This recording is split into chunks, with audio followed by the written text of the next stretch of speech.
Carlos Heller, gracias por venir. ¿Qué tal? Bien, escuchábamos recién la mirada de Narváez. El control de importaciones, tal cual lo describió de Narváez, y no es por contestar a un invitado que se va, que no corresponde, sino que en él sintetizo, creo, la opinión de muchos otros también opositores que leí, es la de, no está tan mal en general, no lo dijo él así, ni mucho menos, te estoy haciendo una síntesis animal. Lo escuché. Lo hacen como el... Sí. No entran ni algunos medicamentos oncológicos, dijo. Lo que pasa que eso sirve para todo. El otro día cuando se discutía en el Banco Central, la Cámara de Diputados, el tema de la reforma de la Carta Orgánica del Banco Central, también hubo alguien que dijo, yo puedo estar de acuerdo con el proyecto en la letra, pero no en las intenciones. Entonces llegás a una cosa que tanto esquizofrénica y muy difícil de analizar. Lo cierto es que vos tenés un mundo en crisis, Europa en crisis, Estados Unidos saliendo como puede de la crisis, China recortando un poco el crecimiento porque tiene problemas, Brasil un 2011 ajustadito, donde tuvo una frenada importante en su nivel de crecimiento. ¿Y vos qué haces? ¿La mirás y no haces nada o tomás medidas? Entonces, si vos querés proteger trabajo argentino, cuando uno dice sustitución de importaciones, está diciendo, fabriquemos aquí todo lo que se puede fabricar aquí, que necesita protección, porque si no tiene protección pierde indefectiblemente. Pasa que hay una vieja historia que la Argentina se convirtió en un país triguero sobre la base de que primero cerró la importación de trigo, porque si no tampoco hubiera podido tenerla. Es decir, hay un problema de poder desarrollar las cosas. Entonces, yo no me animo a decir si hay o no errores en la política. La verdad, no me animo. Yo vi datos hoy del nivel de importaciones del primer bimestre del año, enero-febrero, y tienen una disminución chiquitita respecto del bimestre anterior.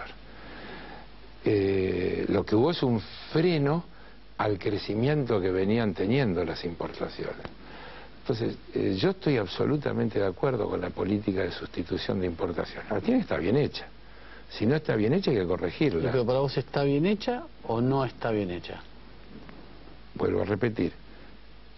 De lo que yo recibo en el lugar que estoy al frente de un banco que trabaja con las pequeñas y medianas empresas y demás, te podría decir que ha habido un primer periodo de dificultades en los trámites hasta que todo se empezó a andar, como pasó cuando se puso el control para la compra de dólares, y después las cosas se ordenaron y están funcionando razonablemente bien. Ahora, los que importaban y vivían del negocio de importar, chillan, se quejan, porque perdieron un negocio. El asunto es si eso es bueno o malo para la Argentina. ¿Está claro? Entonces, porque si no me vuelvo a acordar. ¿Vos te acordás de aquella propaganda de las sillas? La de Martínez de Oz. Sí. El tipo sentaba en la silla, se rompía, y a la otra se le rompía, a la otra le rengueaba, hasta que llegaba una que sentaba y era fenómeno, era la importada, de casualidad era la importada. Y decía, ¿usted qué le importa dónde se hizo? Usted quiere una silla que esté bien, usted necesita... Y eso que parece una verdad incontrastable encierra una trampa fenomenal. Sí, del mismo modo que un amigo mío que es columnista, siempre me dice lo mismo, y al final me termino convenciendo. Si vos tenés una idea y la creés apropiada, pero alguien la lleva adelante de un modo equivocado, es malísimo para vos que confías en esa idea, porque los que piensan distinto te van a decir que no sirve la idea, pero en rigor no es la idea, sino cómo la hacen. Por eso me importaba saber tu opinión. ¿Qué peso le dabas, que escucho que es menor por tu experiencia en el banco, a estas cosas que enumeraba en el banco? Yo me imagino que en cualquier cambio de política vos tenés problemas, y errores, y imperfecciones, y cosas que se pueden hacer mejor.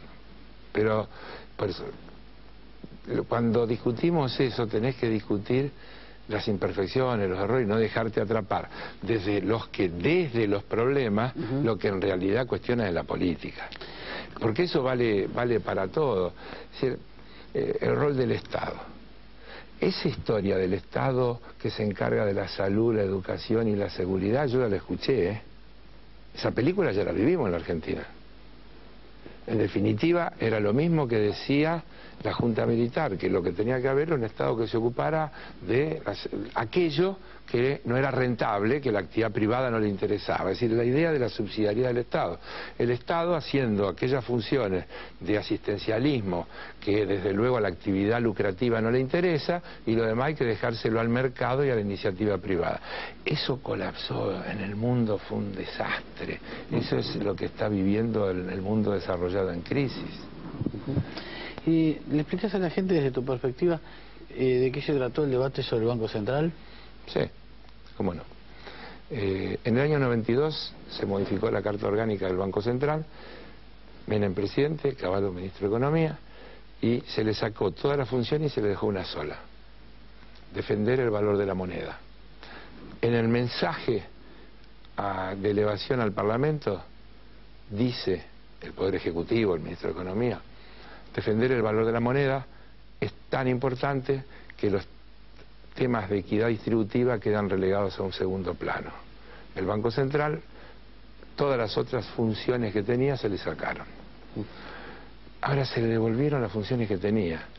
Es decir, el Banco Central, además de preocuparse de la estabilidad monetaria, de la estabilidad financiera, se tiene que preocupar del empleo, del desarrollo económico con equidad social, es lo que dice la nueva Carta Orgánica. Y dice otra cosa, en el marco de las políticas que establece el Poder Ejecutivo. Porque la otra cuestión, loca, que se instaló como si fuera una verdad revelada, un mandamiento, esta cosa de la independencia del Banco Central en absoluto, como si el Banco Central fuera un Estado dentro de otro Estado. Yo digo, algunos hablan del tema como si hablaran de la República del Banco Central Argentino en vez de hablar del Banco Central de la República Argentina.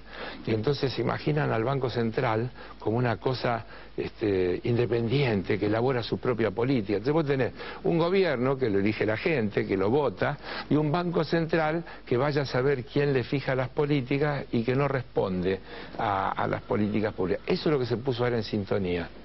Para eso se le dieron una cantidad de atribuciones y funciones al Banco Central. Yo entiendo que pensar el banco como un espacio absolutamente independiente del gobierno es un exceso, y como un brazo político del gobierno es un problema. En el mundo entero. ¿O te parece que es el lugar que debe ocupar? Mira, cuando en Estados Unidos están en crisis, se reúne el presidente de la Nación, el secretario del Tesoro y el presidente de la Reserva Federal, y discuten una estrategia. Entonces, el Banco Central tiene que formar parte de la discusión de las estrategias, y luego tiene que tener la autonomía de la ejecución de las partes de la política que está a su cargo. Entonces, una cosa es una entidad autárquica y otra es una entidad independiente en absoluto. Son dos cosas completamente distintas. Yo no pienso que el Banco Central tenga que ser una oficina del Ministerio de Economía. Pero de ahí a que el Banco Central pueda tener, digamos, política antiinflacionaria o de metas de inflación, cuando el gobierno tiene política de desarrollo, de crecimiento y de fomento al crédito. ¿Cómo hace? Si el Estado, a través de su Poder Ejecutivo, dice la mejor manera de atender la deuda externa que tenemos, que la heredamos y que está allí, es utilizar las reservas, que para eso están, son reservas, y vos tenés un presidente del Banco Central que dice, no, yo soy el guardián de las reservas de la patria y tengo que impedir que se apropien de esto los salteadores que están en el gobierno. ¿Cómo funciona eso? Es una locura. Entonces vos tenés que tener una concordancia de objetivos. Entiendo que entonces no solo no te preocupa, sino que estás muy de acuerdo con estas reformas sobre la situación del Banco Central. ¿Hay algunas de las cuestiones que critica la oposición o justamente que exponen los críticos economistas al gobierno que te preocupe a vos? Digo, el parate en la construcción, la inflación. ¿Hay algo que te parezca especialmente preocupante? Sí, muchas cosas. En los procesos de cambio vos tenés permanentemente tensión. Siempre tenés tensión porque hay cambio, porque hay intereses que se afectan, porque hay desajuste cuando se producen los procesos de cambio. Por ejemplo, la Argentina tuvo un fenomenal proceso de crecimiento de su industria y demás que no fue acompañado de un crecimiento similar de la producción de energía. La falta de planificación, la existencia de esa disociación hizo que los que tenían que aumentar la producción de hidrocarburos dedicaran las utilidades a llevárselas para pagar los negocios que estaban haciendo en otros lados. Entonces ahí vos tenés, por ejemplo, una fuerte falta de coordinación de política que te genera un cuello de botella que creció notablemente la demanda de energía y se mantuvo estable o disminuyó la producción. Ahí tenemos un problema a resolver.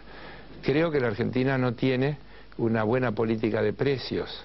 Creo que hay una gran concentración económica en los formadores de precios. Las 200, 300 principales empresas dominan todavía demasiada parte de la torta y tienen una capacidad de trasladar a precios los aumentos de salario y demás que generan lo que yo llamo puja distributiva, que a mi juicio es la principal causante de la inflación en la Argentina. Entonces la inflación claro que es un problema. El problema no es discutir si hay inflación o no, sino qué se hace con la inflación. Pero para discutir qué se hace hay que primero discutir qué la produce. Están los que creen que la produce la emisión de moneda, el exceso del gasto público, y están los que como yo creemos que la produce una oferta escasa, concentrada, una puja distributiva no regulada. Entonces, claro que hay inflación. La foto podemos coincidir, el asunto es cuál es la medicina. Muchas gracias por venir. Gracias a vos. No quiero irme sin contarles que este año cambiamos, ustedes saben el formato, no vamos todos los días, los lunes hacemos 3 entrevistas de actualidad y los viernes volvemos a nuestro espacio vinculado a los libros, se llama Esta Noche Libros. Afortunadamente tuvo muy buena repercusión el segundo capítulo, el que hicimos la semana pasada con León Gieco como protagonista absoluto. Vamos a seguir en esa senda. Viene un músico el viernes, Jorge Drexler, a punto de estrenar su película, en su debut actoral. Viene a contarnos justamente cuáles son los libros que marcaron su vida y les aseguro que algunos de ellos los pueden sorprender. Es muy interesante la agenda de lectura de Drexler y él mismo como personaje, así que la pata 3x1, la parte del programa donde hay entre 3 libros y luego le regalamos una, ya tiene un gran protagonista. Hay bastante más para el viernes. A las 11 de la noche nos volvemos a encontrar, se llama Esta Noche Libros. Y ahora sí, los dejo con el mejor resumen periodístico de la medianoche aquí en C5N.